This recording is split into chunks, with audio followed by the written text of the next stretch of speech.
Financial problems may seem harder to tackle if you feel like you're struggling alone. In this programme, two teachers share their financial issues with a panel of experts. I am not in receipt of the management allowance anymore, and I'm beginning to find now rather a struggle. Through their stories, you too can gain ideas on how to better manage your finances. Have you considered perhaps transferring to an interest-free credit card?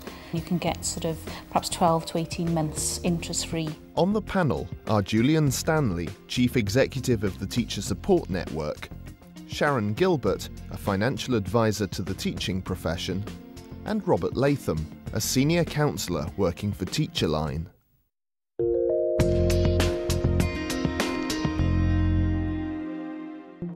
Prue is a teacher whose debts have grown to unmanageable proportions. She's felt less able to share her problems as her debts have mounted. She was recently given some financial help by a relative, and she now wants to discuss her spending habits in order to avoid further debt in the future. Thanks, Prue, for coming in today to talk to us. Do you want to tell us something about your circumstances? I found in my mid-40s that we'd got ourselves in a real mess financially. That is the difficulty when you are older, you're not a student anymore, you haven't got that excuse, you are supposed to be a pillar of the community, you're a professional, you don't get yourself in that mess, and we just felt totally alone. Can you give me a bit of an idea of how you got into this sort of situation? Taking out loans, small loans, and convincing yourself they're only so much a month. We bought a house that needed doing up, and buying a car with car finance that you can't really afford. It didn't take many of those payments plus the mortgage for you to have nothing left after you've been paid, and then you haven't got any money to put fuel in the car, and you're rooting through your handbag trying to find small change so you can give your kid dinner money. And that's embarrassing.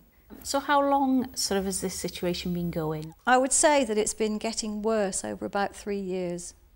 And when did you get to a point where you felt that this was sort of getting out of hand? About 2 months ago, coming home and finding my husband crying at the kitchen table and just saying, I just don't have any more answers, I don't know what to do about this anymore.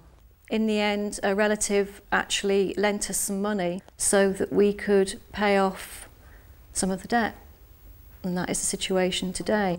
It's how do you not make the same mistake again? Counsellor Robert Latham thinks Prue needs to start by looking at her attitude towards money. You talked about spending behaviours, I can afford that. It's really having to put some steps in before the spending which really look at the difference between what I want and what I need. What we weren't doing were sensible things like making a shopping list before you go to the supermarket. There are some simple rules about grocery shopping. Don't go to the supermarket when you're hungry, and these kinds of things, or when you're tired, because you're more likely to not stick to a list. It's living for the moment and not planning ahead about saving money or anticipating the next thing you're going to have to pay for. And that's what, I think that was a big contributor to our situation. I think there'd be a strong need to work with our money advisor, for example, to actually look at ways in which one might take some of the heat out of the situation. So how would financial advisor Sharon Gilbert go about tackling Prue's finances? What we would sort of firstly look at is sort of going through an income and expenditure, looking at priority payments like your mortgage, council tax, water. Have you sort of approached the Building Society bank that you have your mortgage with to see if you could perhaps swap to an interest-only mortgage? It's not something you can do over a long term because obviously you are only paying interest off the mortgage, but that would actually lower your payments. I'm sorry to be negative, but we are on an interest-only mortgage. Right. Would there be scope for you, for example, to downsize Housewife, assuming you could sell a home? Probably not, because that house would end up being in negative equity because the house prices have dropped since we bought it, and we only live in a terraced house. How much smaller do you get? Yeah, quite. So no, it's difficult stuff. So in such circumstances, what are the options? Prue has been given some temporary relief by the loan from her relative. But what are the choices at this stage for people without the possibility of private support? This is where you get into a position where you do have to make sort of tough choices. There are debt management companies that Citizens Advice Bureau will sort of put you in touch with. Right. They technically take over the debt and you make payments to them. Companies are more likely to make negotiated payments with a debt management company rather than an individual. Because they're taking over the debt, in effect? Yes. Bankruptcy is always an option, but obviously as you own your own home, you could actually lose your home as part of the bankruptcy. Citizens Advice Bureau are the best people to sort of advise you on sort of these type of things. For Prue, the burden of her debts is social as well as financial.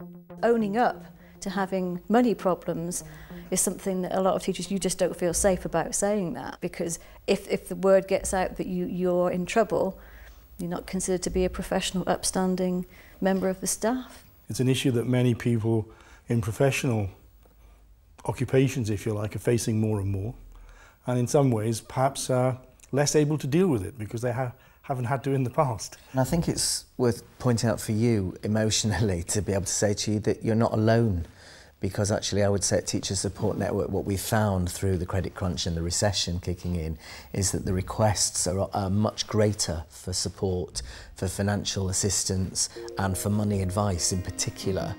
And there are people who have been through this. Perhaps Robert will give us some ideas about... So, in Prue's situation, the panel are suggesting that it's a good idea to share problems with others. It's also helpful to stop and think about your attitude to saving and spending. If you're worried about your finances, seek advice from organisations like the Citizens Advice Bureau. Next up, Chairperson Julian Stanley has another teacher's financial problems to discuss with the panel.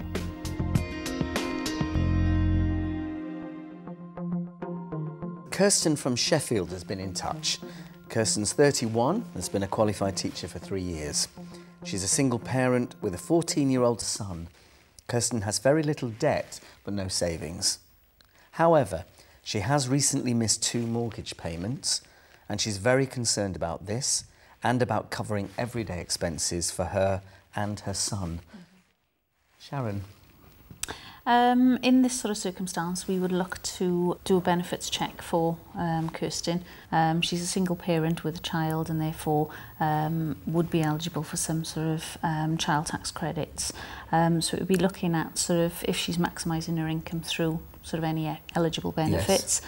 Yes. The debt but no savings element, how does that impact on her? Difficulties there is, as she's missed payments, it'd be quite difficult for her to sort of negotiate a payment holiday or a change in sort of terms for a mortgage. In this circumstance, it may be that she'd be eligible for perhaps a grant from Teacher Support Network to look at sort of helping with some of these arrears to get her back on her feet. Robert, is this a fairly typical situation now coming through on the telephone lines? Yeah, it's not uncommon for us to get calls from people in these kinds of circumstances where they're having a sudden blip. I guess from the point of view of the coaching side of the service, I would kind of want to explore what was going on at that time that caused her to miss 2 payments, because it kind of looks as if she's been really managing up till now. We can only get ourselves out of these situations by understanding what's actually gone on at different levels. Yeah.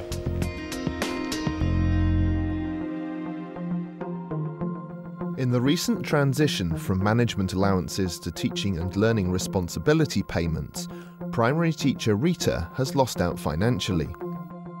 She wants advice on how to budget for her reduction in earnings each month.